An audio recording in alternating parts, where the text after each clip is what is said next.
Bonsoir à tous. Eh ben, le misère continue, la mésaventure continue pour la Juventus.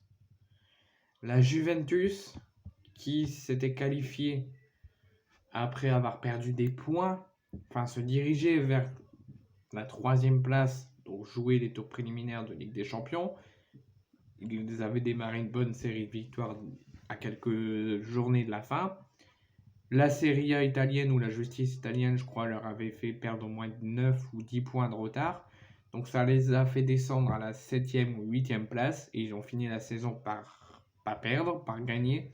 Et du coup, ça les a qualifiés à la 5e place de la Serie A la saison dernière.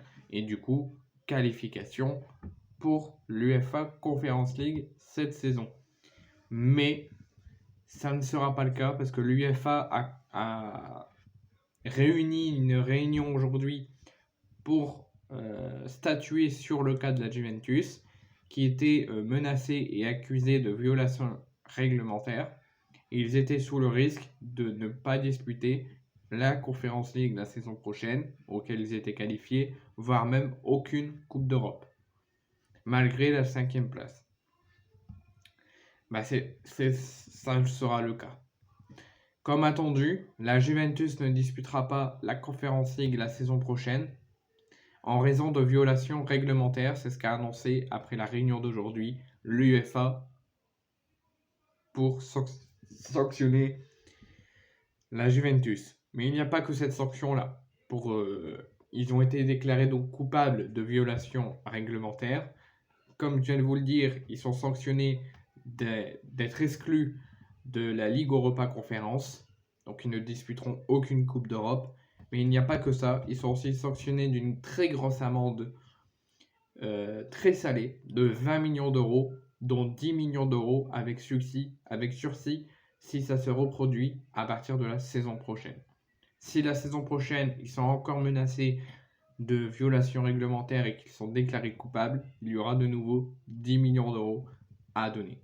Mais pour l'instant, ils sont sanctionnés de l'exclusion de toute Coupe d'Europe, mais également de la Conference League, et également sanctionnés d'une amende de 20 millions d'euros, dont 10 millions d'euros avec sursis si ça se reproduit. L'instance donc précise ces sanctions en disant que cette amende ne sera appliquée que si les états financiers annuels du club de la Juventus pour les 3 prochaines saisons, 2023, 2024 et 2025, ne sont pas conformes aux exigences comptables. 8e du championnat italien, la Fiorentina, donc quelques places derrière la Juventus. La Fiorentina qui devrait donc, suite à cette exclusion de toute Coupe d'Europe, mais notamment la Conference League de la Juventus, la Fiorentina devrait donc, eux qui n'étaient pas qualifiés, devraient donc malgré tout récupérer ce ticket de la Juventus, quelques mois après avoir perdu la finale face à West Ham de la Ligue Europa Conférence juste avant l'été. Pour rappel, je vous l'ai dit en début de vidéo, mais je vous le rappelle en conclusion, la Juve, la saison dernière, à quelques journées de la fin, avait coupé de 10 points de pénalité par la Serie A et en Serie A par la fédération italienne pour des plus-values jugées artificielles lors de certaines ventes de joueurs, privant donc le club d'une qualification en Ligue des Champions. Et là, il vient d'être exclu par l'UEFA de la Conference League. Ça commence à être compliqué pour les Juves.